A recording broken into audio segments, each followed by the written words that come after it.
Paul Gustave Louis Christophe Doré was born the middle of three brothers in Strasbourg in eastern France in 1832, and his artistic ability was obvious from an early age.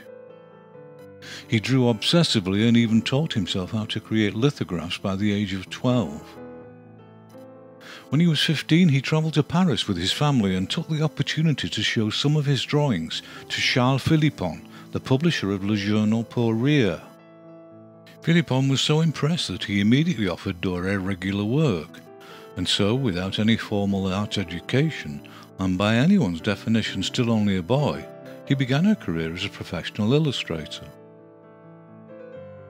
The first published work was Les Travaux d'Hercule in 1847, and although some way distant from his mature technique, these early images clearly indicated a major visual talent in the making. When Doré's father died from pleurisy in 1849, he took his widowed mother in to live with him in his Paris apartment, and the two lived together up to her death. In 1851 he had two more humorous volumes published by Le Journal pour Rire. Trois artistes incomprès et mécontents featured more loose gestural cartoons created by drawing directly onto lithographic stones. And the same year saw the equally successful publication of Les désagréments d'un voyage de Gréement.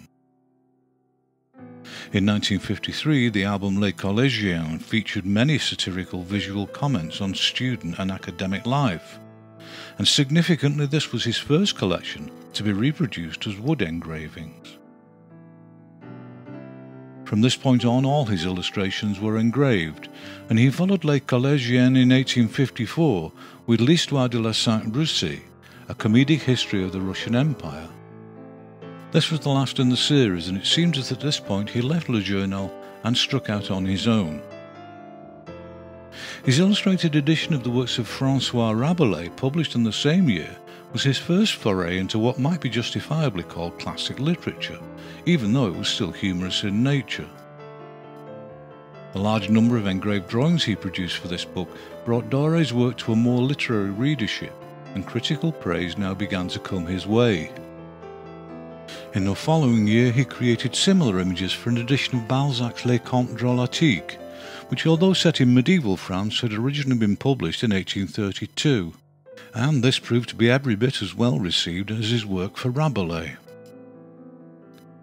In 1856 he tackled more serious-minded material with 12 illustrations for The Legend of the Wandering Jew, a poem by Pierre-Jean de Béranger, which was inspired by a fiercely anti-Semitic novel written by Eugène Sue in 1845. What few examples of Doré's original images have survived show that his drawings were considerably more gestural than the finished engraved version. In 1858, The Adventures of St. George, written by W.F. Peacock, was published in London. Unusually, this edition was sold as hand-coloured engravings, with washes applied over the original monochromes by teams of colourists. But it wasn't a particularly successful experiment, and it was never repeated in his lifetime. This was followed in 1860 by a British publication of Shakespeare's last play, The Tempest, and although he only created a handful of illustrations for the book, each one evoked the relevant selection from the script with imagination and visual energy. He'd been planning to illustrate Dante's 14th century epic, The Divine Comedy, for some years, but he hadn't been able to find a publisher willing to take on the project. So in 1861 he self-financed the publication of the first section, The Inferno. The series of visionary images he produced, and had engraved at his own expense, were breathtaking in their evocation of Dante's verse. As one critic wrote at the time, "We are inclined to believe that the conception and the interpretation come from the same source, that Dante and Doré are communicating by occult and solemn conversations." 1862 saw the publication of three more significant books. The Fairy Tales of Charles Perrault, an amalgamation of the earlier tales of the Grimms and Hans Andersen tales, allowed Doré to indulge himself with highly imaginative illustrations and to bring out the menace of the dark tales taken from the Brothers Grimm. The second book of 1862 was The Adventures of Baron Munchausen, for which he created a body of drawings of varying levels of complexity, all of which enhanced the riotous absurdity of the Baron's fabricated achievements. And like many of Doré's illustrated classics, his has become the definitive visualization. The last in this year was Xavier Santain's La Mythologie du Rhin, a strange parody of Germanic legends which varied wildly between comedy and tragedy, featuring vignetted spot illustrations throughout the book. In 1863 he published what has come to be considered one of the most significant, enduring and definitive illustrated editions of Cervantes' Don Quixote of La Mancha. His illustrations were by turns funny and tragic, and occasionally both simultaneously, and quite a few have become iconic in their own right. This was another perfect marriage of text and image, and another demonstration of Doré's intuitive understanding of which works of literature would best suit his illustrative abilities and inclinations. Le Capitaine Fracasse, written by Théophile Gautier, had originally been published in 1863, but Doré's illustrated edition followed in 1866, and of course greatly enhanced the appeal of the original comedic text. But even more remarkable was the volume and pictorial quality of the other work published in that year. First and perhaps foremost, his illustrations from the Bible featured around 250 astonishingly complex evocations of both the Old and New Testament. The commission had actually begun in 1862, and the publishers originally wanted him to travel to the Holy Land to make sketches and studies to inform the completed illustrations. But he was having none of it, and instead spent 4 years in his Paris studio creating the drawings, using reference books to set the scenes. The result was a massive popular, critical and financial success. And in the same year, in a remarkable demonstration of creativity and productivity, Doré also produced an edition of John Milton's epic poem Paradise Lost, originally written in 1667. This account of humanity's fall from grace and the struggle between good and evil provided him with another perfect opportunity to create yet another spectacular set of fantasy images of immense dramatic and aesthetic appeal. Although I'm concentrating on Doré's career in illustration, and it was easily the dominant aspect of his output, it's worth remembering that he also had a parallel successful career as an artist. I don't know whether I just didn't search hard enough, but the earliest dated oil painting I found was from 1860, at which point he'd already been illustrating for about 13 years. He mostly concerned himself with breathtakingly beatific religious subject matter, but he also created equally stirring evocations of classic mythology. He even painted versions of some of his engraved work, which gives us an insight into what his illustrations could have been if colour print had been available to him. He was also active as a sculptor of bronze cast figures, some of which were religious, although he was equally well known for his more light-hearted secular pieces. In 1867, 200 of his earlier humorous illustrations were published in one volume in Britain. In the same year there was an exhibition of his work in London, and its spectacular success led to the establishment of a permanent Doré gallery. Les Fables de La Fontaine was published in the following year, and he produced a largely humorous and fanciful body of images to accompany this first translation of Aesop's fables.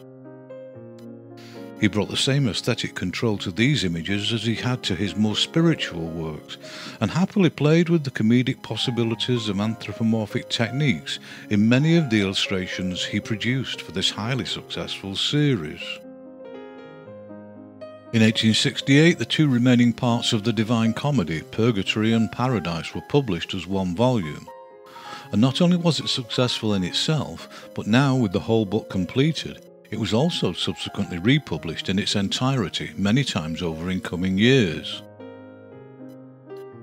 He also illustrated The Idylls of the King, a collection of 12 poems about the Arthurian legend by Alfred Lord Tennyson, which was published as one volume in 1868, and this was yet another worthy and highly engrossing series of dramatic engravings. In 1869 he began a collaboration with the English playwright and author Blanchard Gerald on an illustrated book about life in contemporary London. Doré signed a contract with the publishers that involved living in London for 3 months a year so he could make sketches from observation, and the project was completed and published in 1872. It enjoyed great commercial success, although some critics weren't all that pleased about the book's focus on poverty and urban blight. Published in 1875, Samuel Taylor Coleridge's Rime of the Ancient Mariner proved to be another perfect literary match for his facility for dramatic composition and theatrical lighting effects. And although Doré was prone to complain at length about the supposed inferior quality of the engravings made from his originals, this was surely another example that this opinion was unjustified. This was equally true of the second project published in that year, which was his visual account of the Crusades, which combined convincing evocations of the conflict and more propagandist fantasy religious depictions. 1877 saw the publication of Ludovico Ariosto's 16th century poem Orlando Furioso, for which he provided a series of compelling illustrations to illuminate the extravagantly fanciful and occasionally grotesque narrative. In 1880 a combined volume of the Middle Eastern tales of Aladdin, Sinbad and Ali Baba was published, and this collection featured a wide range of full-page and vignetted monochromes, which successfully brought these Oriental fantasies to credible life for the reader. Several of the sources I used assert that 1883's edition of Edgar Allan Poe's The Raven was reproduced as steel engravings, and point out that this allowed for the reproduction of finer descriptive line work. And although this is the only substantiated instance, it does suggest that several others may well have been created this way. The book was a major creative triumph and another clear demonstration of the symbiotic pairing of illustrator and author. Sadly, it was also his last work, because that was the year in which he died in Paris, following a heart attack at the age of only 51. But having started his career so young, Doré had nevertheless managed a spectacularly successful 35-year career, in which time he created around 10,000 illustrations, in addition to his paintings and sculptures. Even now his images continue to be published in books and sold as posters, and the dramatic power of his remarkable body of narrative fantasy illustration continues to be an inspiration to subsequent generations.